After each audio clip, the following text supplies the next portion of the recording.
Итак, уважаемые телезрители и радиослушатели, мы работаем в прямом эфире. Это программа «Якутск сегодня». Мы выходим одновременно и на телевидении, и радио «Титим». Саха-радио – это национальная вещательная компания «Саха». За режиссерским пультом Мария Новгородова и Михаил Эверстов. У микрофона сегодня редактор Юрий Сергеев. Приветствую вас всех.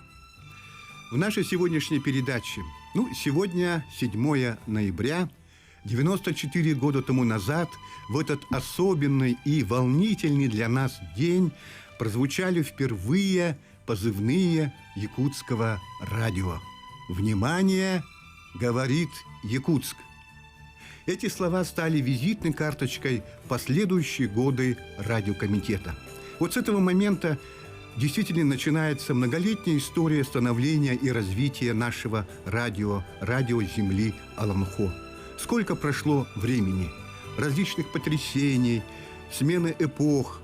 Коллектив радио «Титим», Саха-радио, это НВК «Саха» республики, и сегодня остается в первых рядах по освещению знаменательных событий и повседневных будней нашей родной республики, всей страны, и достойно продолжает традиции, заложенные в разные годы многими поколениями радиожурналистов, редакторов, дикторов, технических работников, быть в гуще этих самых событий и оперативно, объективно подавать информацию вам, уважаемые жители нашей республики, населению.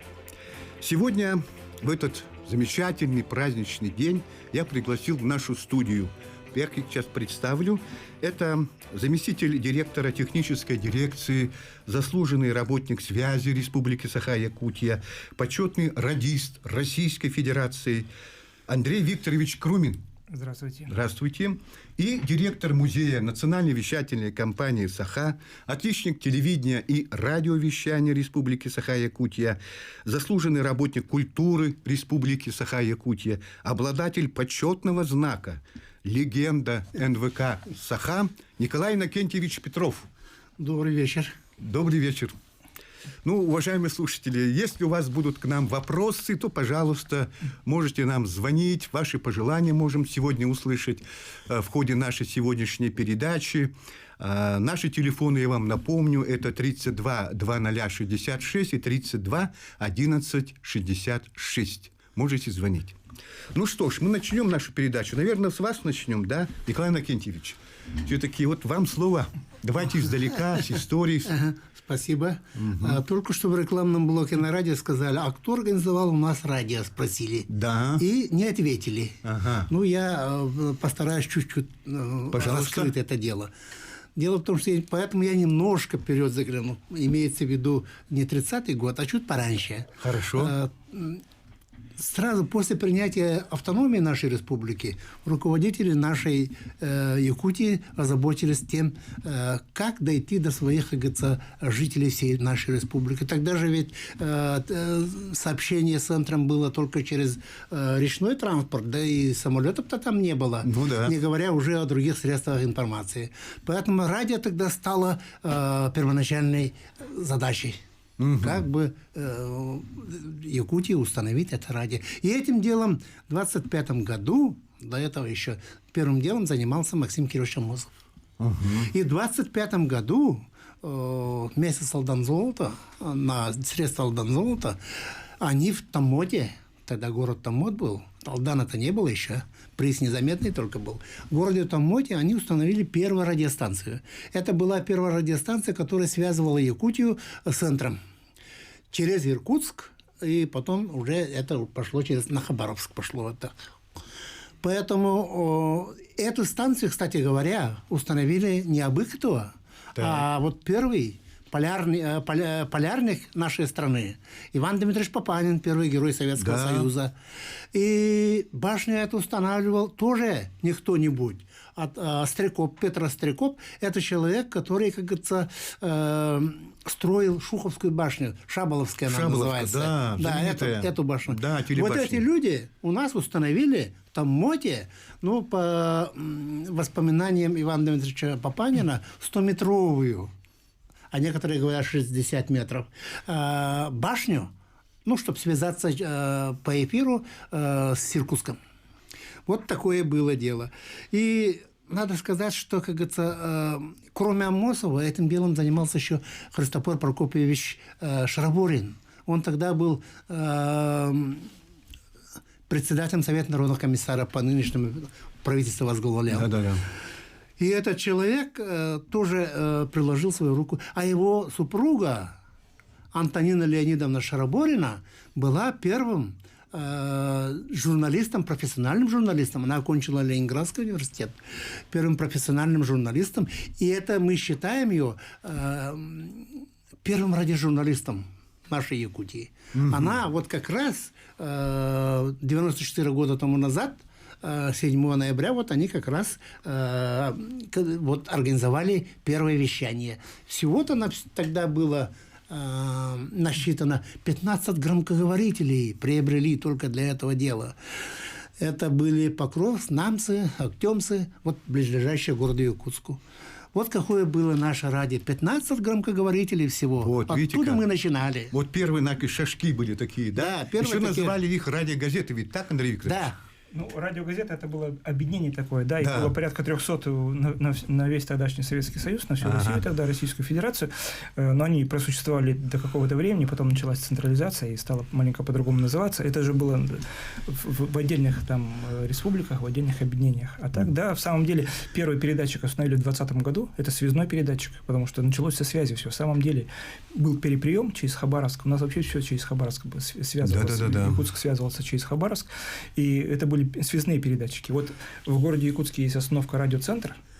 Ну, знаменитая, конечно, да, все мы знаем. Где ипподром, да? На самом деле там в основном... Где эти антенны стоят в основном стояли связные передатчики, именно связные. Вещательные передатчики это потом фотологины, но позже уже фотологины. Ну да, это уже позже, в 60-х годах. Да. А здесь вот появились связные передатчики. И, конечно, была еще и телетайпная связь какая-то пыталась появляться на базе телетайпной связи. Вот потом стали начала приходить информация, и вот связисты, не в обиду творческим людям хочу сказать, да, связисты принимали вот эти вот телетайпную ленту, информацию из Иркутска, что в Москве случилось, там еще где-то, и они читали в эфир. То есть первыми дикторами практически были связисты. Вот эти, кстати говоря, электромеханики, потому что других не было. И вот эти вот радиоточки, в самом деле, да, 15 в городе Якутске, а вообще там до 30 их потом стало. А хотя на самом деле первый радиоузел, который поставили в 28 году, он мог обслуживать 65 радиоточек. Но это же надо было тянуть провода, это надо было громкоговорители ставить. И вот там как раз читали вот эти вот новости с телетайпных лент, именно вот эти вот электромеханики, которые обеспечивали связь телетайпную. Там даже телефонов тогда не было. Вот. Ага. Вы что тут добавите, да? Так, Юрий Николаевич, я все-таки, из вашего позволения, опять-таки вернусь к Шарабориной. Ну-ка. Потому что вот это имя забыто. Это имя как-то так получилось, что в истории нашего радиовещания мы как-то ее не упоминали. И Шараборина, кстати говоря, это же ведь соратник Амосова, Исидора Барахова и так далее, он вместе с ними был арестован и первым среди них был расстрелян. Может, потому... Не знаю, но вот эти оба имени, и Шараборина, и Шарабориной, они как-то замалчивались раньше. И, кстати говоря, здесь ваш работник Валентина Дмитриевна Петрова, она провела очень большую, хорошую исследовательскую работу, и имя вот Антонины Леонидовны Шарабориной, она воскресила, можно сказать. Да. Ну что ж, уважаемые телезрители и радиослушатели, телефоны 32 2066, 32 1166. Если есть какие-то вопросы к участникам передачи, пожелания, то, пожалуйста, звоните к нам прямо в студию, и мои гости ответят на эти вопросы и, естественно, среагируют и на пожелания тоже. Напомню, сегодня 7 ноября, вот 94 года тому назад, в этот особенный день впервые прозвучали вот позывные якутского радио. Это день рождения нашего радио. Вот. И на будущий год, 2025, мы отметим уже 95-летие этого радио. Ну что ж, мы в прямом эфире. Андрей Ильич, что можно еще сказать? Да, на самом деле, 7 ноября 30-го года началось регулярное вещание. Вот то, что называется именно регулярное вещание. Сейчас, то есть 7 ноября, у нас многие вещи делались к 7 ноября или к 1 мая, да? Башня, которая в городе Якутске стоит, она в 82 году была открыта тоже 7 ноября. Здесь тоже было торжественное мероприятие, там был парад. Да. По-моему, он в здании был парад, если я не ошибаюсь, там якутского гарнизона и там прочих там организаций. И там было митинг был, где рассказывали про современное положение, про политическое и задачи, которые перед республикой стоят. И вот 7 ноября 30 года это как раз вот это надо было довести до людей, потому что в самом деле радиоузел, который обслуживал, да, в самом деле, вот Николай Никитич правильно сказал, кроме Якутска, Намсы, Покровск, Табага, Актемцы, это вот основное там, то, что было. Массовая радиофикация началась вот с 30-го года как раз.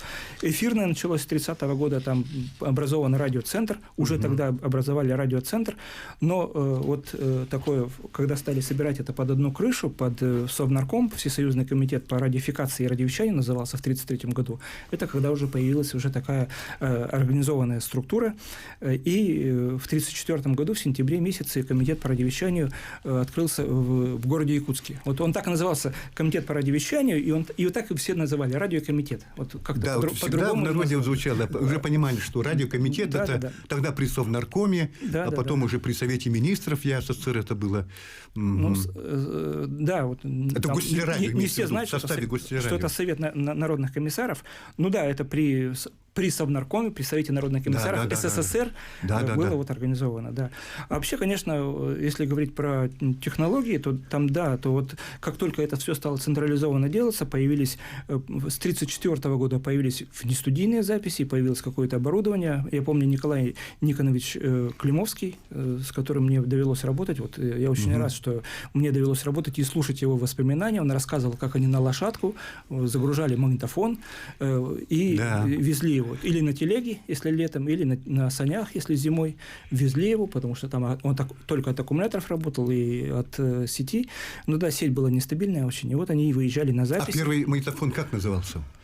Ой, самый первый магнитофон, за которым он ездил... Переносной. Да, за которым он ездил в Москву в 49-м году. Да. Это переносной именно. МАК-2 он назывался, если не ошибаюсь. Да-да-да, вот как раз на экране появилась фотография. А вот в 50-м году получили уже полустационарный магнитофон МЭС-1. Московский экспериментальный завод был. Вот они сделали... Это уже такой полустационарный считался, на который уже можно было записывать... Это принципиально было. Можно записывать художественные программы, то есть концерты. А потому что вот качество предыдущих устройств, на самом деле дикторы, конечно, выходили в прямом эфире, а фонограммы выдавали либо с пластинок, диктор сам пластинку заводил, ставил, да, либо это была кинопленка, звуковая дорожка кинопленки, без кино, естественно, но другого не было. Дмитрий Ильич, ну все-таки вот первое наше здание, да, радиокомитета, ведь находилось-то, если я не ошибаюсь, на улице Петровского. На Петровского, да. Но это было... И там все же было только в прямом эфире. Это было, насколько я знаю, это было не первое, но Николай Николаевич вот про него тоже рассказывал. Ну, может быть, где-то так, это среди первых зданий. В 1942 году вот началась реконструкция, и в 1942 году построили вот это вот здание на углу Орджоникидзе и Петровского. Сейчас там филиал художественного музея. И тоже Николай Николаевич очень интересно рассказывал. Там была такая очень своеобразная акустика. Я там первую в моей жизни практику проходил, потому что там же, кроме студии, там был еще и радиоузел. Кстати говоря, вот Николай Никонович все-таки легендарный был человек, тоже легенда своего времени, да? Он строил радиодом, который вот кстати говоря, в 1967 году был введен в эксплуатацию. Вот, в котором сейчас находится филиал ГТРК. Филиал ГТРК «Саха». Да, совершенно вот, между верно. прочим, да, это действительно, мы в этом здании тоже, ведь мне довелось там, посчастливилось работать в этом здании. Там правильные студии, совершенно. Да. Очень правильные студии, акустика. Ну, в общем, это специализированное было здание, построено, видимо, так. Концертная студия, которая называлась по классификации, по общей классификации «Малая концертная студия». Для нас мы ее называли большой, 250 квадратных метров. Каждую неделю по пятницам Галина Михайловна Кривошапка со своим оркестром выходили в прямом эфире. В прямом эфире. Вот это, знаете, тоже это ведь тоже событие. 1 час живой музыки. Да. Это при том, что... А это ведь оркестр существовал при радиокомитете, при гостелерадио, да? Тогда СССР, хор. Вот. Во время войны был создан, да? Да. Это вообще было, это действительно было такой крупным событием. Очень, да. Многие же годы работал коллектив. Николай Никитич. Я просто дополнить хочу, потому что пожалуйста, вам слово. Галина Михайловна Кривошапка – это действительно легендарный человек. Она 50 лет руководила нашим оркестром. Дирижировала. Оркестр и хор, кстати, были созданы в грозные годы Великой Отечественной войны. И существовали до 1997 года. Кстати говоря, я тут просто ремарку сделаю. Ну, пожалуйста. Всегда говорят, что НВК закрыла хор и оркестр. Это было не совсем так. Ага. Дело в том, что, как говорится, мы до 2000-х годов мы были структурой российского телевидения. Тогда Федеральная служба телевидения и радиовещания прекратила финансирование более 100 человек. Вот именно хора и оркестра. Они тогда сказали, зачем вам хор и оркестр? Хватит вам чисто творческих работников. И финансирование 100 с чем-то человек они просто урезали. Поэтому этот хор и оркестр, они были тогда ликвидированы. А вот Галина Михайловна, тут должен сказать, что, как говорится, без Галины Михайловны Кривошапко у нас не было бы якутской симфонической музыки. Вот. У нас есть теперь не музыканты, а композиторы и так далее. Где они могли бы играть свои произведения? Грант Григорян, скажем так. Где они могли играть? Только здесь. Только на радио. Потому что... Ну, все ведущие композиторы. Да, театр-оркестр, он играет только спектакли. Во-во-во. Да. Или вот Феврония Алексеевна Байшева. Тоже легендарная личность. Первая женщина, как говорится, из Якутска, она хормейстер. Хормейстером была. Ага. Хормейстером была. Ведь она же пропагандистом песенного искусства была. Тогда же ведь не было... На радио, кстати, была тоже. Рубрика специальная была. Тогда же ведь не было такой связи с народом, как мы сейчас говорим. Тогда артисты сильно не гастролировали, эфира не было, как говорится, телевидения не было. Поэтому даже песни изучали через ее, как говорится, выходы в эфир. Да.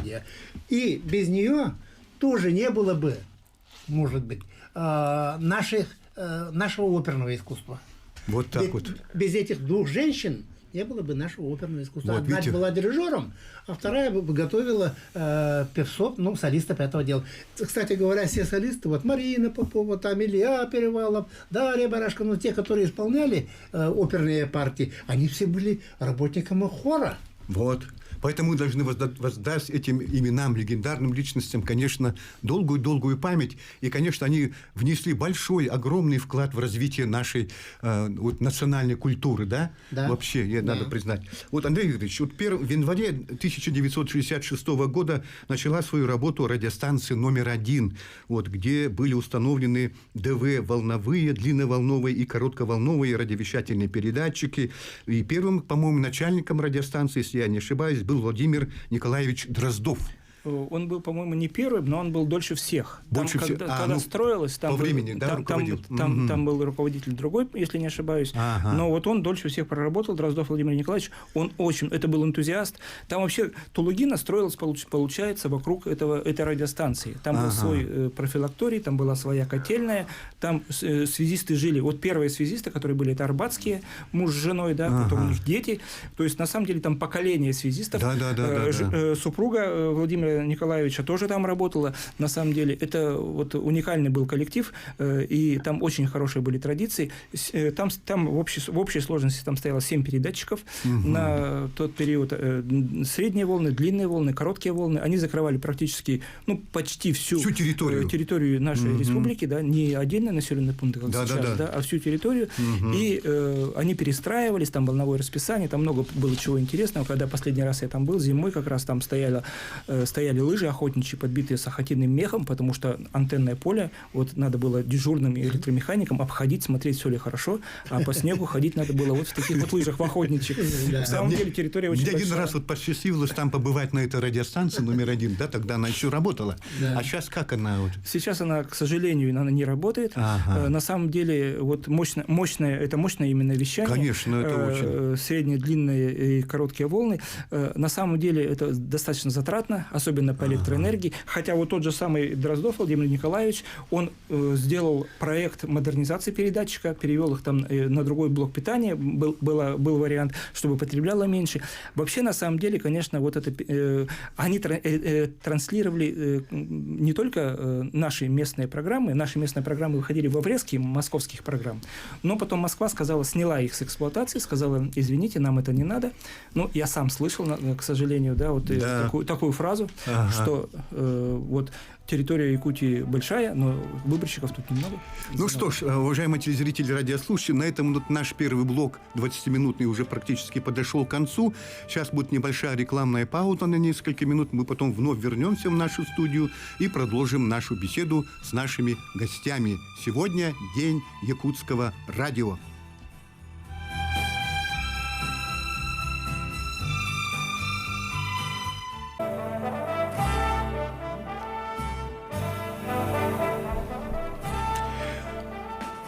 Уважаемые телезрители и радиослушатели, мы вновь в прямом эфире. Это передача «Якутск сегодня». Наши телефоны 32 2066, 32 1166.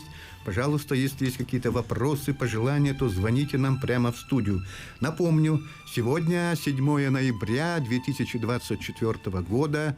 Сегодня день рождения радио, якутского радио, радио ТИТИМ, Саха-радиота, национальной вещательной компании «Саха». Ну, радио исполнилось 94 года, уважаемые телезрители и радиослушатели. Возраст солидный, скажем так. Поэтому сегодня как бы вот мы вспоминаем тех людей, те времена, кто стоял у истоков радио, кто работал в свои разные годы вот в этой системе. Ну что ж, напомню, у нас сегодня заместитель директора технической дирекции НВК Саха, заслуженный работник связи Республики Саха-Якутия, почетный радист Российской Федерации. Это Андрей Викторович Крумин, напомню, и директор Музея национальной вещательной компании Саха, отличник телевидения и радиовещания Республики, заслуженный работник культуры Республики Саха-Якутия Николай Иннокентьевич Петров. Ну что ж, продолжаем. Андрей Ильич, давайте, наверное, начнем. Да, раз мы сегодня вспоминаем те времена, те годы, давайте вспомним тех людей, кто работали в технической дирекции, именно вот, скажем, в цехе радиовещания, наверное. Ну, вообще, на самом деле, я считаю... Ну, для меня, например, я школьником был, для меня радио начиналось с утра, я слушал погоду. И, на самом деле, для меня радио вот в начале, в самом начале, это были голоса, конечно, Гриненко, это Фёкла Иванова. Я когда ее увидел вживьем, Фёкла Иванова, такая неприметная женщина. Фёкла Савична. Да. Вот я помню голос, совсем другой по радио звучал, да? Валентина Степанова. Я тоже с ней потом знаком был, да? То есть для меня радио это было в первую очередь голоса. Ну и, конечно, работа моего папы, потому что он тоже работал, и я так тоже маленько знал про радио. Он рассказывал про работу, он рассказывал, что новый дом вели, еще что-то. А вообще, конечно, вот человек, который создавал радио, закладывал базу, это, конечно, Николай Никонович Климовский. Его супруга преподавала в техникуме связи, она тоже связистом. Вот поколение связистов, и дочь их там здесь работала. Да, работала Антонина Николаевна. На самом деле, да. Я не застал, конечно, там всех, там и Иловскую не застал, Зою Лаврентьевну, Свинтицкую Тамару не застал. А вот Людмилу Максимовну Рысакову застал. Тоже это очень интересные специалисты. Они все прошли связь, и у них вот это было навыки, у них вот это было отношение к работе. Любовь Ивановна Имаева, Истолия Петровна Иванова, вот потом Вера Ивановна Полушина, Альбина Васильевна Крусь. Это вот люди, которые вот для меня были такие очень уважаемые люди. Звукозапись была там Розаида Дмитриевна Аманатова, Татьяна Михайловна Калашникова, Лидия Павловна Хлопкова. Ну, позже уже Фомичева Наталья Викторовна подошла. Я познакомился со связистами, мне пришлось с ними познакомиться по работе. Тоже это были легенды, люди, которые организовывали радио, связисты именно, да, это Пеня Георгий Иванович, это тоже был очень заслуженный связист. Ну вот Владимир Николаевич Дроздов, Михаил Иванович Коновалов, он тоже был здесь, работал, потом музей создавал, первый музей. Я работал с Маргуновым, с Иннокентием Степановичем, это тоже связист, это инженер, серьезный связист, да. Фоза Ахметовна Бунина, которая возглавляла цех радио. Ну, а вообще, конечно, очень уважаемые люди, это с кем мне, вот я рад, что мне с ними довелось работать, это Максимов Николай Иванович, это очень уважаемый журналист. Я считаю, подвижник, совершенно подвижник Желобцов Николай Маркович, он такие записи делал, такие ценные записи. Уникальные уникальность. В золотом фонде хранятся наши радио сегодня. Это нам еще предстоит оценить, что он сделал на самом деле. Мне повезло работать с Гарри Борисовичем Зельбитом, да, Игорь Степанович Гурьев, это вот тоже, ну вот это люди, которые для меня, я там как-то не перемешивал, даже где технические, творческие, там был коллектив, в котором мы жили вот одной работой, и было очень интересно работать. Кстати, Андрей Викторович, ну вот вы вспомнили, вот, что вы совсем школьником же к нам переступили порог радиокомитета, возможно, так было, да, на самом деле? И вы озвучивали, и принимали участие как, ну, диктор детский, да, вот в передаче «Красный галстук». Ну, мне доверяли даже не просто нам, я вот репортером пользовался, потом это переписывалось на магнитофон МЭС-21, монтировал, там склеивал вот этим дихлоротаном эту ленту, писал тексты, да, Татьяна Анатольевна Сердцева нам доверяла, мы там, да, мы создавали радиопрограммы, там делали странички, ну, не целиком, странички делали, да, я начинал работать, ну, вот. В самом деле, и, ну, просто я со временем понял, что на примере, опять же, своего папы, что надо быть либо очень хорошим редактором, либо никаким. Да, вот, уважаемые телезрители, радиослушатели, хочу вам сказать, что вот как раз вот перед нами здесь вот находятся, ну, первые, ну, может, не первые, конечно, а, ну, скажем так, какое поколение, может быть, Андрей Викторович? Это ну, уже, наверное, это второе. Вот, это где-то 70-е, 80-е. Вот здесь «Репортер-2», это наш отечественный магнитофон, его делали в городе Горьком, это ламповый еще магнитофон, скорость была большая, потому что качество было неважнецкое. Потом был вот этот магнитофон, потом стали делать в Венгрии, в Будапеште. Венгерские делали. Вот эти, да? Да, вот «Репортер-6» достаточно тяжелый, но вот он был как раз очень надежный. Ну и, конечно, вот рабочая лошадка, «Репортер-7» на кассеты. Венгерский. Да, вот такие вот микрофоны. Трехножка была знаменитая. Которые превращались в удочку в случае необходимости. То есть, на самом деле, вот, да, не все удалось сохранить, были магнитофоны стационарные, но они, к сожалению, были уникальны, в том числе магнитофоны венгерские, и чешские, и наши отечественные. Вот они были катушечные, вот тут уже пошли кассетные, да, тогда. Да, потом вообще уникальные. Ну, вот мне тоже довелось поработать и вот на этом магнитофоне, на «семерочке» нашей родной, да, ну, где-то примерно, наверное, в конце 70-х, в начале, может, 80-х, мне довелось где-то тоже поучаствовать в таких вот, тоже. Николай Николаевич, ну, давайте я хочу несколько слов сказать о творческих работниках. Да, Николай Ильич, подождите, я хотел пометить, что вот такой творческий работник. Так, вы ведь тоже начинали в последних известиях. Это 70-е годы 20-го века. Да, я 15 лет работал на радио. Поэтому это все через вас все в ваших руках побывало. Вот эти магнитофоны, конечно, мы их таскали. Они через 5 минут на морозе замерзали. Да. Потом была проблема их отогреть. Отогреть, да, действительно. Были такие мастера, которые, как говорится, из замерзших магнитофонов выводили звуки. Это, например, Иван Николаевич Лопатин, мой, как говорится, наставник. Ну и хочу сказать еще два слова, как говорится, вот. Был один такой руководитель, который мы сейчас забыли. Вообще-то надо знать историю развития радио. Поэтому тот человек, о котором я говорю, это Гаврил Павлович Тихонов. Он 17 лет руководил радио. Вот. Это рекорд, нет такого. Ведь он начинал-то именно с радиогазеты, и до 70-х годов он проработал. То есть этот человек, который проводил всю политику радио, вот в течение, ну, с перерывами он, конечно, был руководителем, но тем не менее в течение чуть ли не 30 лет он был руководителем радиовещания. И вот он и приглашал, как говорится, он был энциклопедически образованный человек. Он и приглашал всех наших писателей. Кстати говоря, здесь на радио работали почти все писатели нашей Якутии. Потому что, ну вот, начиная Чалхан, знаменитый, так, Хайнгар, его это самая песня знаменитая. Годы Великой Отечественной войны были тут и Киндукурастыров, и Сорона Моллон, ну, кого только не было. Николай Габышев. И так далее. Все писатели были.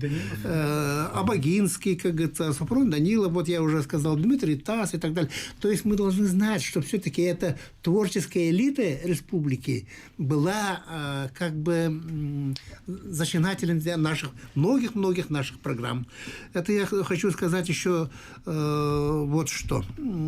Все-таки вот сказали дикторы, да? Да. Дикторы, кстати говоря, наше радио 50 лет было дикторским. Вот сейчас как-то забывают. это дело. Да. Вы, Юрий Николаевич, сами были, как говорится, одними из последних профессиональных дикторов, поэтому вы знаете это дело. Такое было, да, действительно. Полвека из них, вот, например, тот же самый Афанасий Николаевич Готовцев, он полвека считал. Вот. Это какие люди были? Или вот, скажем, герой Советского Союза Николай Алексеевич Кондаков. Наша гордость. Наша гордость. Да. Многие посетители нашего музея знают его только по памятнику, который стоит рядом. Но это не так. Это человек, который, как говорится, был организатором радиовещания литературно-художественного направления и информационного направления тоже. Хотя он очень много болел. После войны он по ранению там был. У него болезни какие-то большие были. Но, тем не менее, этот человек, который впервые организовал театр у микрофона. Угу. Этот человек был первым среди радиожурналистов лауреатом Государственной премии журналистской имени Ярославского. Вот. Это он был первым. Да. Так что такие люди, про которых надо всегда помнить. Да, кстати говоря, вот, наверное, все-таки вы скажете несколько слов, наверное, тоже о легендарной личности, о талантливом журналисте, таком общественном деятеле, основателе, мне кажется, радиостанции «Геван», да? Да. Вот, все-таки давайте вот, наверное, несколько слов тоже скажем. Все-таки радиостанция «Геван», она и раньше немножко была, ну, имеется в виду, была передача «За полярным кругом». В этой передаче, как страница входили. Но организовал окончательно эту радиостанцию в 1988 году при председателе Качаеве Валерия Васильевича Степан Егорович Дадоскинов. Дадоскинов, да. Поэт, это был поэт, писатель. Это первый режиссер телевидения. Он во всем был первым. Во многих этих отраслях, где он работал, он был первым. И знаете, он сам находил вот этих работников, которые знали свой язык. Сейчас мы говорим, защищаем амурского тигра, да? Говорим, вся страна насчет амурского тигра заботится. Но вы знаете, у нас, как говорится, Юхагиров, например, да? Где-то около 1000 человек всего. Да, всего осталось. Да, всего так есть. 14 тысяч эвенов, и там 20 с чем-то тысяч эвенков. То есть, как мало. Ведь это народы, у которых, как говорится, своя культура. Свои, даже не зря же говорят, даже вот «Северное сияние», это якуты называют его костром юхагиров. То есть, это у них огромный, как говорится, пласт культурной жизни, который надо раскрывать. Тот же самый Николай Курилов. Николай Курилов, который сейчас работает. Николай Николаевич. Да, Николай Николаевич. Это талантливейший писатель, поэт, художник, который, как говорится, который, как заслуженный работник культуры России. Это человек, который, как говорится, создавал букварь для этих юхагиров. То есть, это люди, которые, как говорится, вот про них надо всегда помнить. Иметь в виду, что, как говорится, про малым народностям, радиошникам, работникам радио, я желаю, чтобы они вот в этом направлении работали еще сильнее, чем сейчас. Но то, что радиостанция «Геван» говорит у нас вот, на нашей волне, радио Титим, Саха-радио ТНВК Саха, это же тоже мы этим гордимся, что у нас малые народности все-таки, имеют свою передачу, свои, значит, время выходов. Андрей Игоревич. Но в других регионах такого нету, да. Такого нету, да. Это у нас тоже уникальное, скажем, как событие. Андрей Игоревич, но ведь был такой период, когда радиожурналисты совмещали ведь, готовили передачи и на радио, и успевали каким-то образом готовить и на телевидении. Николай Николаевич тоже, наверное, помнит. Я помню, я тоже сотрудничал с детской редакцией, мы выезжали, нам давали задание подготовить сюжет. Было такое, да? Да.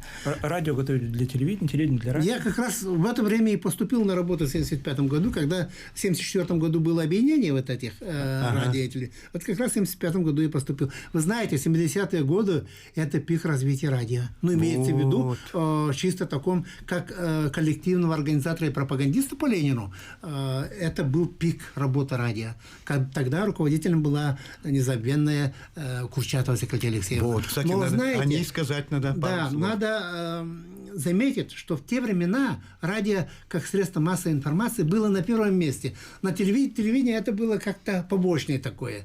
Журналисты приходили и Потому что технически она была не освещена. Ага. Не было кинокамер, не было видео, вообще не мечтали. Да, это была только студийная программа. А радиодочка в каждом радио охватывало всю Якутию. И причем не только всю Якутию. Даже сейчас можно сравнить, что сейчас вот эти ФМ-радиостанции, они работают в основном на населенных пунктах, да?